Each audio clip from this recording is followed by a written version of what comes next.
number of programs. Well, applications are expensive, right? They can easily cost you $50 to $80 per application. Not unusual. A lot of them are less than that, but not unusual. So you're going to be spending some money, okay? You need to maximize your chances by applying to a variety of programs. I suspect I suggest that you apply to a lot of them across the state, at least across the state that you're in, that you want to be in. I think it's better to apply to across the United States if you possibly can. If you're location bound, what we found is the smaller the location that you're bound to, the less chance you have of getting in. Programs are not usually predisposed to accepting just their undergraduates. In fact, some programs won't accept their undergraduates at all or very minimally, with the idea of they want to space that out. We want diversity of people. We want diversity of thought. And one of the ways to do that is to simply get people from lots of different other universities in.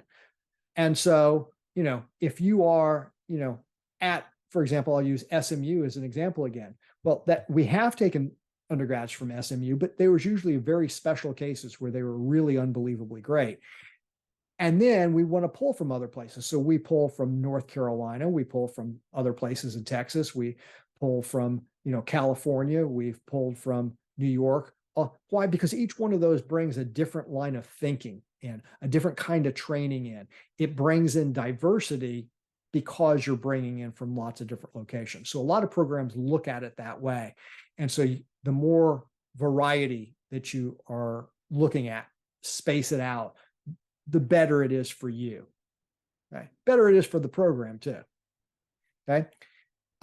Remember that in-state tuition is less than out-of-state. Remember, out-of-state tuition can be waived. And if you get anything, that's the most common thing you'll get is out-of-state tuition waiver. And so I understand that you may have to choose because you live in this state and this is the state that you need to apply to. Okay. To apply to as many as you can. So how many? Here it is. What's the research say? 12 to 15. Why 12 to 15? Because that maximizes your chances of getting in. As you move above 15, you get less and less return.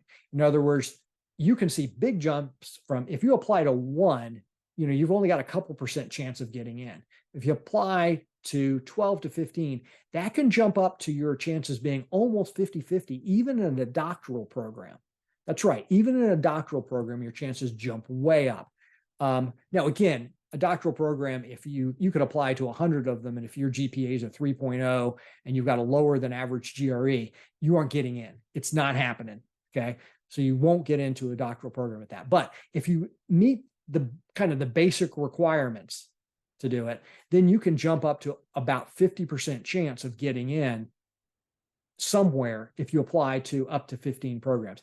It doesn't go up hardly at all above that. So it's almost not worth it to apply to more. When I applied to graduate programs, I was really afraid that I wasn't going to get into any place.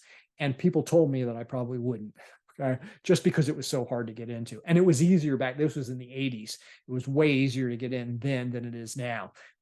Grade inflation now makes it so that, the top grades are ridiculously high as compared to how they used to be. So there's a lot of factors that go into this. More people are applying. So there's a lot of issues.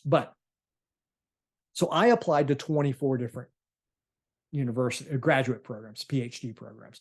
Actually, they weren't all PhD programs. I applied to 2 master's programs. Those were my backups. In other words, if I didn't get in, could I do master's and then reapply later on? And I'll talk more about that strategy later on. So of the 20, I applied to 28 programs. There's 28 programs because of the 28 programs that I applied to, I got into 14 of them. I got rejected by 13 of them. And 1 I still have to hear from. So I'm still waiting for the University of Tennessee to get back with me and tell me whether they've accepted me some 40 years later. Maybe I've got my fingers crossed that they will indeed accept me. But anyway, in other words, you don't know, and my fear was that I would have applied to those 14 that I didn't get in, right? The 13 plus the one that never got back with me.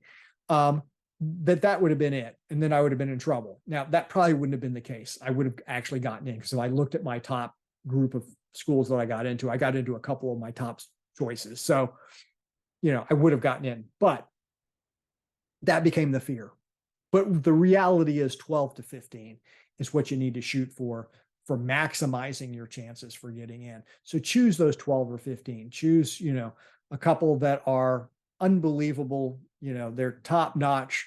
You would love to go there, not just because of the ranking, but because of the things that fit for you. And then pick some that they would be great. They would be good, whether it's, they got a good ranking, they've got good training, they'd be fine. You're not necessarily as jazzed about them, but they're fine. And then a couple others that maybe your backups a little bit. You're like, I don't know, but if I got into them, okay, I would go, so, consider that as you're sending out your applications, but 12 to 15 is what you should shoot for.